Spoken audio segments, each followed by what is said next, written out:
попадают по нему.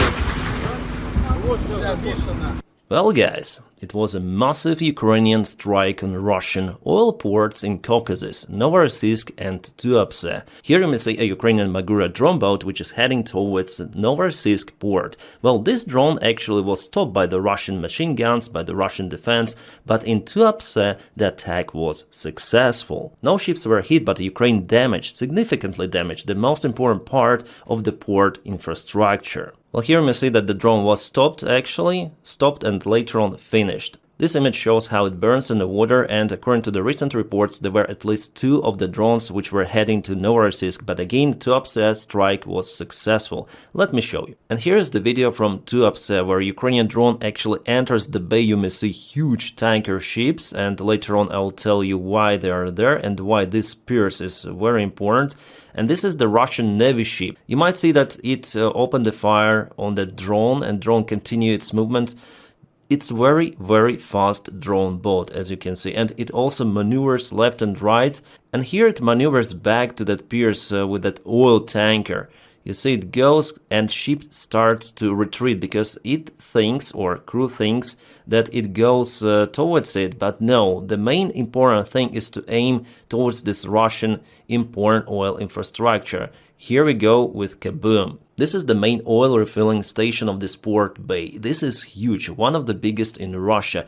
Russia uses this line to refill their oil tankers with oil. It's very hard to repair this stuff, and it is out of service for extended period of time, could be even for months. And this picture was published by Ukrainian Cyber Boroshnet channel. This is the track of the boat which hit this piers, I may call it, or it is the refueling line, it's better to say. And there was the oil tanker. Yes, it could be the target for Ukrainian drones, but I'm not sure whether this tanker actually belonged to Russia, because Russia continued to trade with other countries and they might send even their ships to the Russian ports. So it's better to cut this line for refueling. And by cutting this line, I guess Ukraine caused even more damage. So here's the scheme of the port, and the trajectory of the Ukrainian drone was like that, around. So this is the Russian military ship, this is the oil tanker. Ukraine hit this part. On the other side, there's some oil tanks and different infrastructure, and this part of the port is for grains and other stuff, so it's not fuel-related thing. It says Zernovoy terminal, so grain terminal, and here I'm not sure, but it's not gas, it's not oil. And on this video we may see that also extra kabooms happened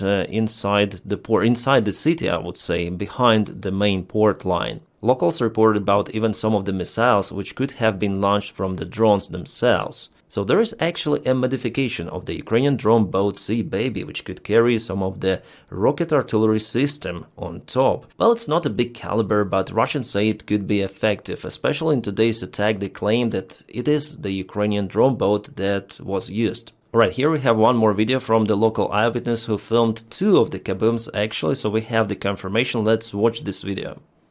Пацаны, как вам? One kaboom Как вам? and another one.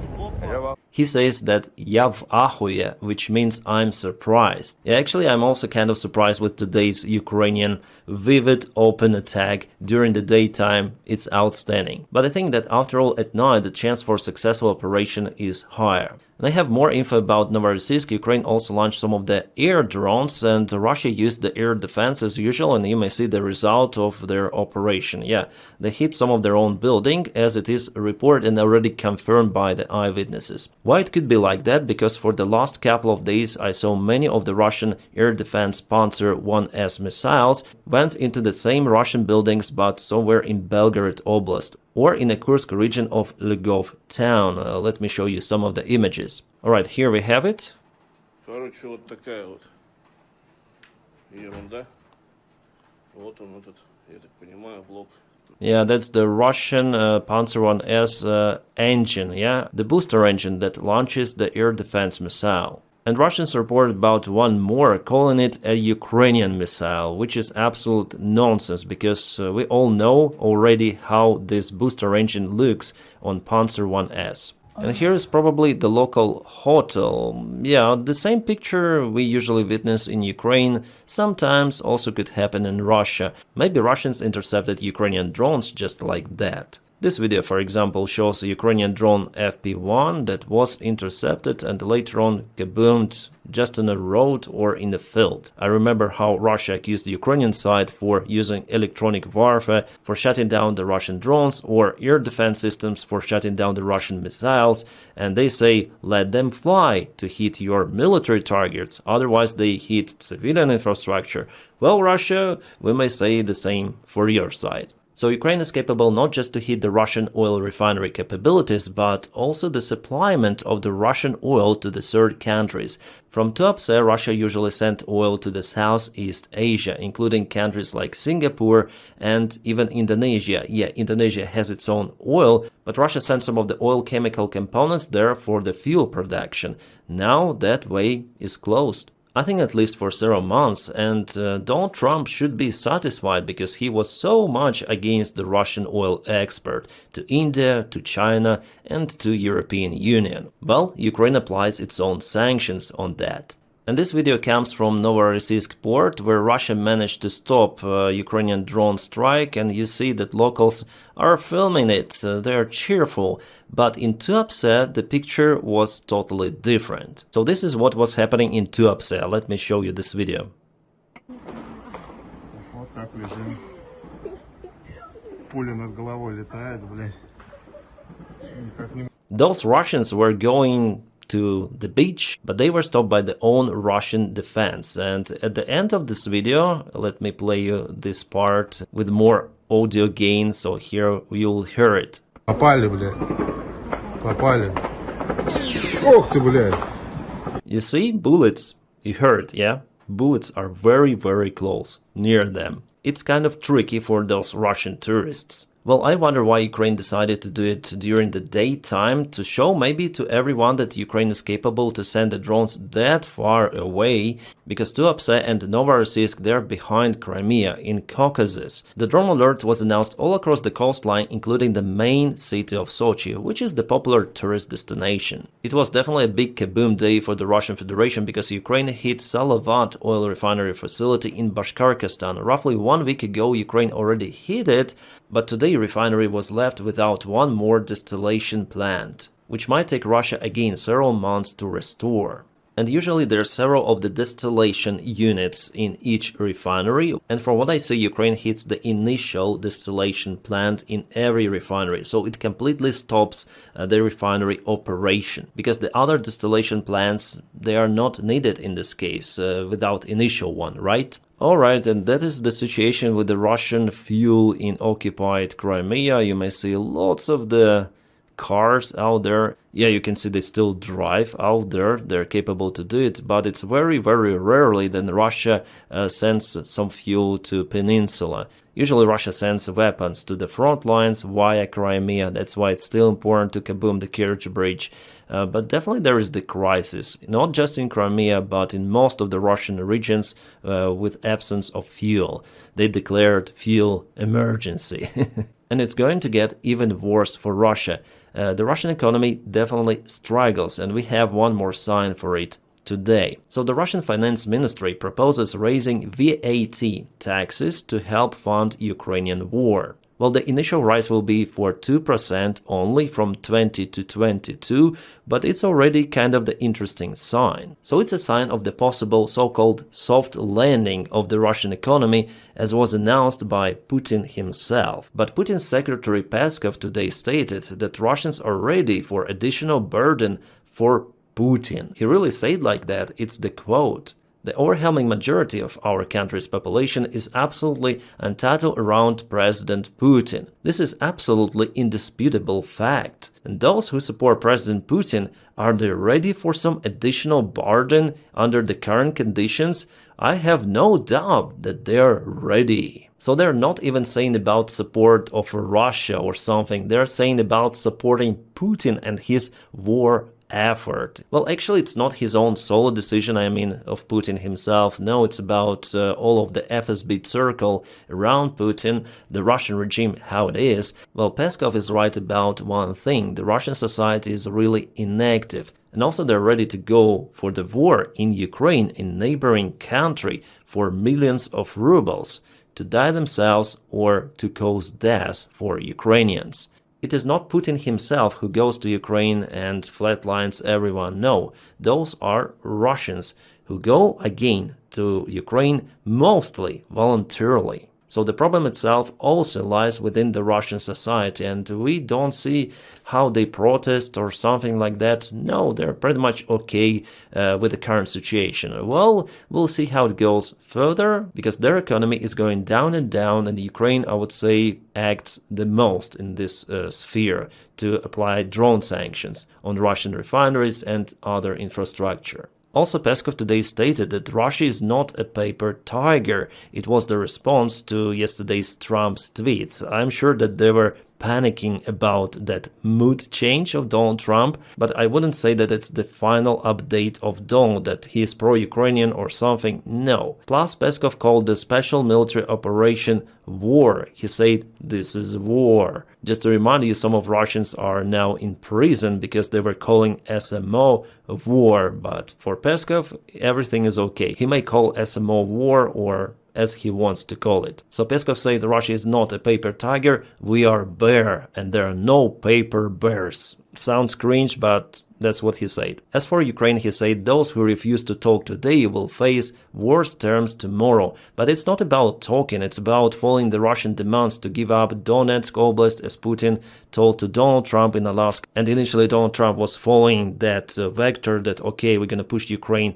to give up its own territories, but Zelensky refused, and Ukrainian government in general. So at this point, it is not about negotiations, it's about Putin, who would like to continue this war. In the same statement, Peskov said that if Ukraine refuses for those negotiations, or in other case Russian demands, Russia will reach its goals in Ukraine using military force. But there are still some of the countries, including the countries of the European Union, like for example Hungary, which continue to support the Russian economy. And Syro, the foreign minister of Hungary, today stated that despite what Trump wants, Hungary will continue to purchase the Russian oil. So I think the most effective variant in this case is to apply Ukrainian drone sanctions on Druzhba pipeline once again, and then again and again. Luckily, Magyar knows that, and he will do his job perfectly. Just a couple of days ago, my friends, I told you about the strike on Kacha airfield, and I know this very well because I used to be there,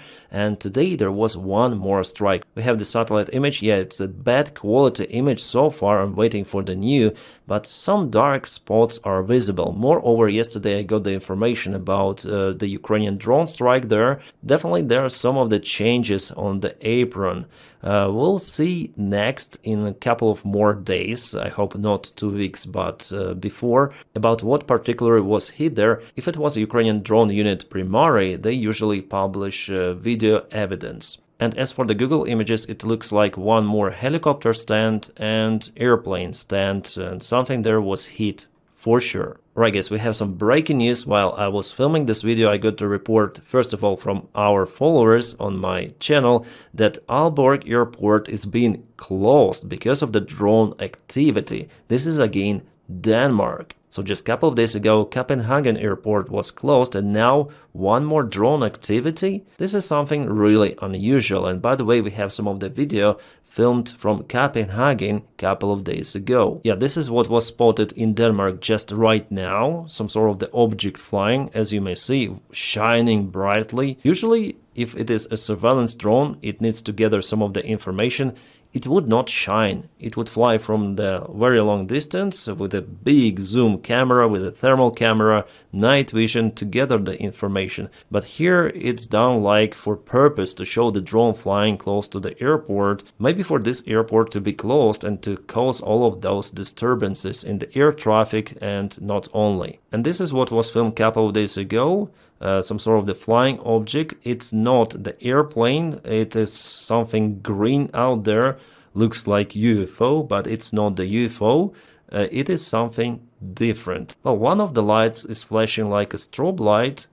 Actually looks like the military helicopter or something, but no helicopter activity was at the time at this particular place. The drones, by the way, they were not shut down or something, they just left the area and no one seen them once again. Crazy. And according to the latest information, more drones were spotted all across Denmark, at least in 3 of the areas, in Aalborg, in Elsberg, and in Sennerborg. I hope I spelled those names correctly, but it is not normal, and NATO should do something to protect the skies around its own members. Here's one more video from this distance with this green image. It's hard to say what is flying there. Could be an airplane, as for me, but locals say it is a drone spotted.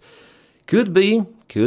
Right, guys, we have some great news for Ukraine from our European Union partners. So there will be a reparation loan given to Ukraine. Could be given. The talks are still ongoing, but I think it will be like that. So 130 billion euros will be given to Ukraine in the next 2 years, 2027 and 2028, so in 1 year. Yeah, obviously Hungary will try to block it, but there will be soon elections in Hungary, and I think Orban doesn't have any chance to win those because TISA is leading the polls.